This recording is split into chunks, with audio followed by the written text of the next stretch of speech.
کوئی ضعیف روایت ہی بتا دیں کہ سیدنا ابو بکر، عمر، عثمان و علی رضی اللہ عنہم اجمعین وعلیہم السلام اجمعین، یہی اولو العزم اصحاب رسول ہیں نا، خلفائے راشدین صلی اللہ علیہ وآلہ وسلم ورضی اللہ عنہم اجمعین، تو ان کو تو کبھی کوئی دیدار اس طرح کا نصیب نہیں ہوا. تو یہ لوگ زیادہ حقدار تھے اللہ تعالیٰ کو خواب میں دیکھنے کے یا بعد کے لوگ؟ اور اگر یہ پیکیج غیر انبیاء کے لیے ہوتا تو سب سے پہلا حق تو سیدنا موسیٰ علیہ نبینا وعلیہ الصلوۃ والسلام کا تھا.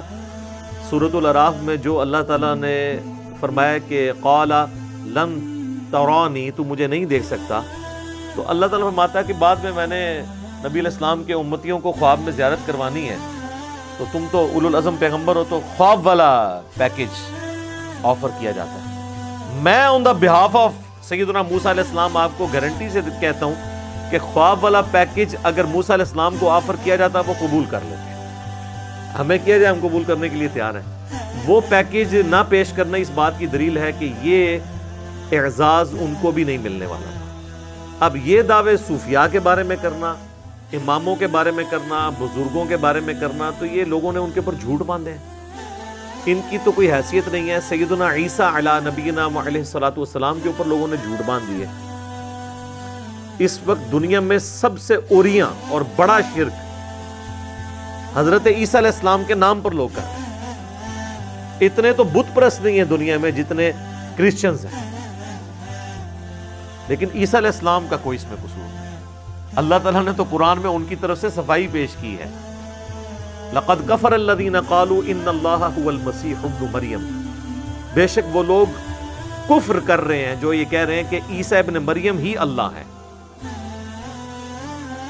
وقال المسیح، جبکہ مسیح تو خود کہا کرتے تھے یا بنی اسرائیل، اے اولاد یعقوب، اے بنی اسرائیل، اعبدوا اللہ ربی و ربکم، اس رب کی عبادت کرو جو میرا بھی رب ہے اور تمہارا بھی رب ہے. انہ من یشرک باللہ فقد حرم اللہ علیہ الجنہ ومأواہ النار وما للظالمین من انصار، بے شک جو کوئی اللہ کے ساتھ شرک کرے گا اللہ نے اس پہ جنت حرام کر دی ہے، اس کا ٹھکانہ جہنم ہے اور وہاں پر اس کا کوئی بھی مددگار نہیں ہوگا. والعیاذ باللہ تعالی، اللہم اجرنا من النار، آمین. تو میرے بھائی قرآن میں تو اللہ تعالیٰ عیسیٰ ابن مریم کی صفائیاں دے رہے ہیں کہ وہ تو موحد تھے، ان کے ماننے والے مشرک ہوئے. اسی طریقے سے بزرگوں کے بارے میں، اماموں کے بارے میں اگر کوئی چیزیں منسوب ہوئی ہیں تو ہم بزرگوں کو یا اماموں کو تختہ مشق نہیں بناتے ہیں، الا یہ کہ کسی بزرگ نے جان بوجھ کے اپنے بارے میں کوئی جھوٹ پھیلایا ہو، اور وہ بھی ہم وثوق سے تو نہیں کہہ سکتے اس کا اور اللہ کا معاملہ. فضائل اعمال شیخ زکریا کاندلوی صاحب کی، اس میں آپ فضائل قرآن والا چیپٹر نکال لیں نا، فضائل اعمال کا، اس میں وہ لکھتے ہیں کہ ایک رات امام احمد بن حنبل کو اللہ تعالیٰ کی خواب میں زیارت ہوئی. تو احمد بن حنبل نے سوال کیا کہ اے اللہ میں تیرا قرب حاصل کرنا چاہتا ہوں، سب سے آسان ذریعہ کیا ہے؟ تو اللہ تعالیٰ نے فرمایا کہ قرآن. سر یہ قرآن اگر اللہ فرما رہا ہے کہ قرآن میرے تک پہنچنے کا ذریعہ ہے تو اس کے بعد تو کوئی گنجائش نہیں رہتی. وہ کہتے ہیں کہ احمد بن حنبل نے آگے سے پوچھا کہ یا اللہ سمجھ کے یا بغیر سمجھ کے؟ یار قرآن اللہ نے اس لیے نازل کیا تھا کہ لوگ آگے سے یہ سوال کریں گے کہ سمجھ کے کہ بغیر سمجھ کے. یہ مردے بخشوانے کا ذریعہ تھا. اور وہ احمد بن حنبل جسے عربی بھی آتی ہے اسے یہ کہنے کی ضرورت ہے یہ چور نے اپنی لنگوٹی چھوڑی ہے. یہ سمجھے کہ احمد بن حنبل جو ہے نا کوئی جنوبی پنجاب سے تھے یا کے پی سے تھے کہ جن کو پشتو آتی تھی اور عربی آتی نہیں تھی. ظاہر ہے وہ فضائل اعمال زیادہ تر کے پی میں پڑھی جا رہی ہوتی ہے نا، تو وہ آپ فضائل اعمال جو پڑھ رہے ہیں نا کے پی والے ہمارے پٹھان بھائی، ان کو بتائیں کہ احمد بن حنبل پٹھان نہیں تھے. وہ اگرچہ عجمی تھے لیکن عربی ان کی مادری لینگویج تھی. تو آگے سے کہتے ہیں اللہ تعالیٰ نے کہا کہ چاہے سمجھ کے پڑھ چاہے بغیر سمجھ کے پڑھ. یعنی قرآن اس لیے نازل ہوا ہے، یعنی پورے کا پورا قرآن اس کے اگینسٹ کھڑا. صرف سورۃ الانعام کی جو آیت نمبر 19 ہے، وَأُوحِيَ إِلَيَّ هَذَا الْقُرْآنُ لِأُنذِرَكُمْ بِهِ وَمَنْ بَلَغَ، اے نبی فرما دو قرآن میں نے اس لیے نازل کیا کہ اس کے ذریعے نصیحت کرو، اے نبی تم ان کو بھی، اور جس تک یہ پہنچ جائے کتاب اس کے ذریعے نصیحت کرے۔ تو نصیحت جو ہے وہ سمجھ کے ہوگی یا بغیر سمجھ کے؟ فَذَكِّرْ بِالْقُرْآنِ مَنْ يَخَافُ وَعِيدٍ، اے نبی قرآن کے ذریعے لوگوں کو نصیحت کریں جو اللہ کی دھمکی سے ڈرتے ہیں۔ تو قرآن تو سراپا ہدایت ہے، یہ سمجھ کے یا بغیر سمجھ کے۔ اور یہی وجہ کہ پھر آپ کو یہ لوگ جو ہے نا وہ یہی کہتے نظر آئیں گے، جی میں اتنے سپارے پڑھتا ہوں تو میں اتنے، اور وہ بھی فضائل اعمال کے اندر لکھا ہوا ہے کہ جی ایک بزرگ تھے روزانہ 3 قرآن پڑھتے تھے، اور پھر ایک اور کے بارے میں لکھتے ہیں کہ وہ 8 قرآن پڑھا کرتے تھے روزانہ کے۔ 8 قرآن روزانہ کے پڑھنا کیا پاسبل ہے؟ بغیر سمجھ کے بھی نہیں پڑھے جا سکتے۔ یہ تو اس کے ساتھ کوئی اس کا تعلق ہی نہیں بنتا، بغیر سمجھ کے بھی 8 قرآن نہیں پڑھے جا سکتے۔ سر آپ کو 15 سے 20 منٹ تو چاہیے نا ایک سپارہ پڑھنے کے لیے بغیر سمجھ کے۔ تو آپ ذرا کیلکولیشن کر لیں کہ 8 قرآن کیسے پڑھے جا سکتے ہیں؟ 24 گھنٹے میں سونا بھی ہے، کھانا پینا بھی ہے، ٹائلٹ بھی ہے، سب کچھ چیزیں جڑی ہوئی ہیں۔ صحابہ نہیں پڑھ سکتے۔ صحیح مسلم میں حدیث ہے، بخاری میں بھی اس کا کچھ حصہ موجود ہے کہ نبی علیہ السلام فرمایا تم میں سے کسی کی استطاعت ہے کہ رات میں 1/3 قرآن پڑھ لے؟ صحابہ نے کہا یا رسول اللہ ہم میں کون ایسی استطاعت رکھ سکتا؟ تو آپ نے فرمایا کہ سورہ اخلاص 1/3 قرآن کے برابر ہے۔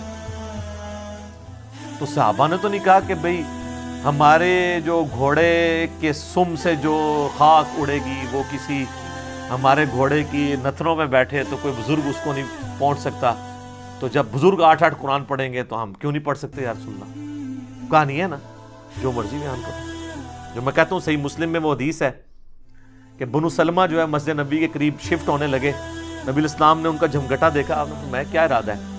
کہ یا رسول اللہ اتنی دور سے آتے ہیں اپنے گاؤں سے تو جماعت رہ جاتی ہے، چاہتے ہیں آپ کے پاس شفٹ ہو جائیں، اتنی دور سے مشقت کر کے پیدل چل کے آنا پڑتا ہے۔ تو آپ نے فرمایا کہ جتنے قدم چل کے آتے ہو نا اتنی نیکیاں تمہارے نامہ اعمال میں لکھی جاتی ہیں۔ تو انہوں نے پھر دوبارہ شفٹ ہو گئے وہ، اور انہوں نے ارادہ ترک کر۔ تو میں کہتا ہوں یار یہ تو کہتے ہیں بزرگ جو ہے وہ ایک نماز مکے پڑھتے ہیں، دوسری مدینے پڑھتے ہیں، روحانی طور پہ تیسری بیت المقدس۔ صحابہ کو تو اپنے گھر مدینے کے گاؤں سے شہر میں شفٹ کرنے پڑ رہے ہیں۔ نبی علیہ السلام کو تو بقول ان کے کہنا چاہیے تھا کہ بھئی آنے میں تکلیف ہوتی ہے تو اڑ کے آ جایا کرو، تمہارے گھوڑے کے نتنے میں بیٹھنے والی خاک سے بھی گئے گزرے جو بزرگان دین ہوں گے وہ تو اڑا کریں گے، تو تم نہیں اڑ سکتے؟ سر یہ کتابوں کا دین ہے، کتابوں کا دین بابوں کے دین سے بالکل مختلف ہے۔ جب تک یہ بابیں نہیں نہ اکھڑتے اس وقت کتابیں نہیں ان کے اندر داخل ہوں گی۔ اب تو اللہ کا شکر ہے اکھڑ گئے ہیں، اب تو کبھی کوئی یاد کرواتا ہے تو یاد آتا ہے، ادروائز تو اللہ کا شکر ہے کہ یہ سارا کے سارا معاملہ کلیئر ہو گیا۔ اچھا پھر فضائل مال کے اندر انہوں نے نا صرف یہاں پہ دروازہ نہیں بند کیا قرآن کو سمجھنے کا، انہوں نے اس کو مزید انشور کیا، اور انہوں نے کہا کہ قرآن پاک جو ہے نا اس کی تفسیر کے لیے، اس کو سمجھنے کے لیے 15 علوم چاہیے تاکہ بالکل انشور ہو جائے کہ کوئی ترجمے کی طرف جائے ہی نہ۔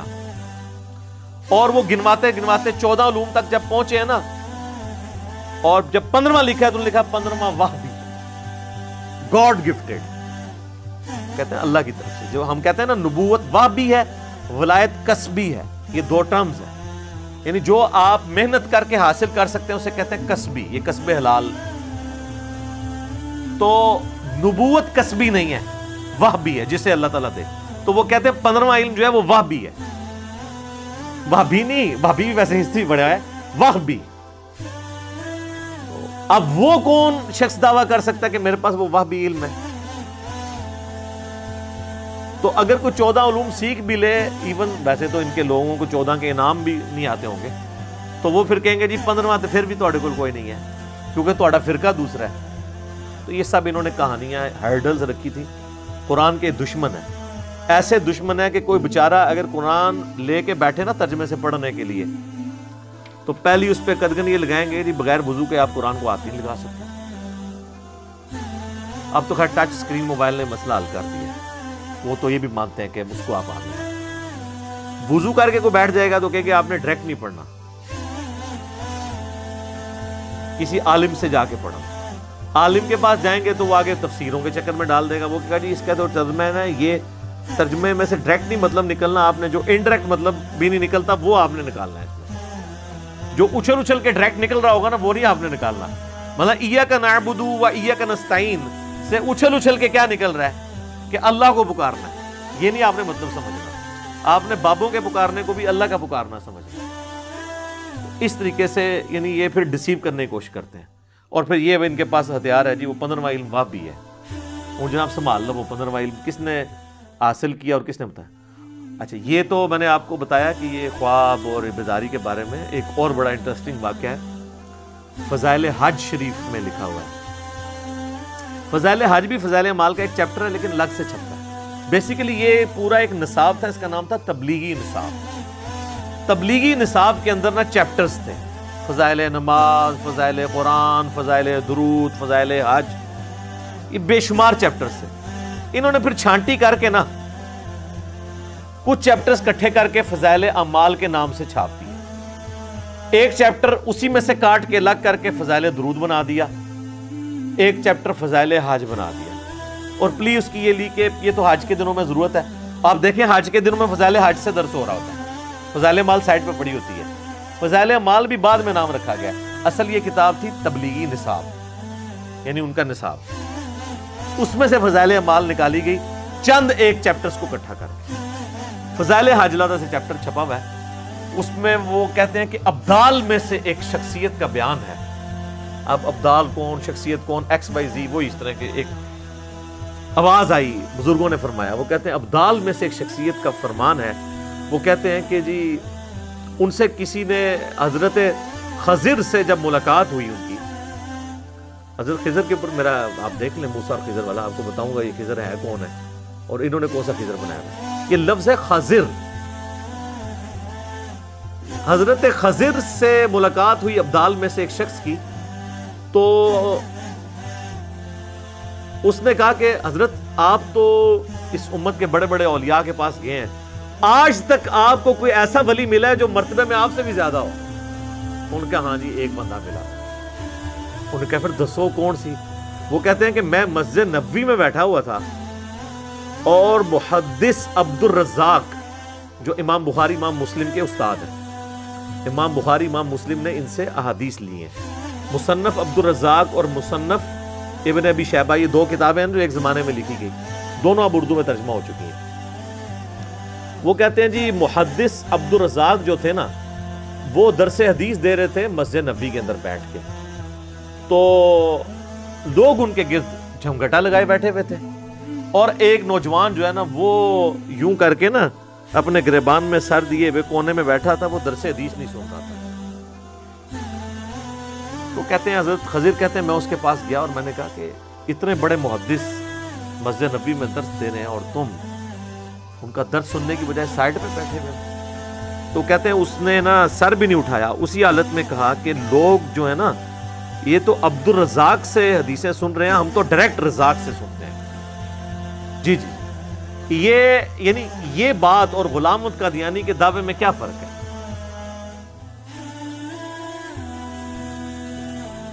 تو اچھا وہ خضر کہتا ہے میں پریشان ہو گیا.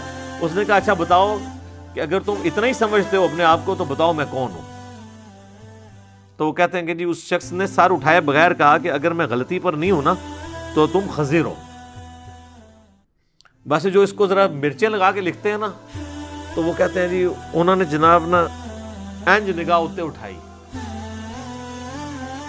پھر انہوں نے تھلے دیکھا، پھر سجے ویکھیا انج کر کے، پھر کھبے ویکھیا، پھر سامنے دیکھا، پھر اپنے آپ نے دیکھا. انہوں نے کہا جی بھئی میں نے دیکھا ہے نہ خضر اس وقت اوپر ہے نہ نیچے ہے، نہ دائیں مجھے نظر آیا دور تک نہ بائیں.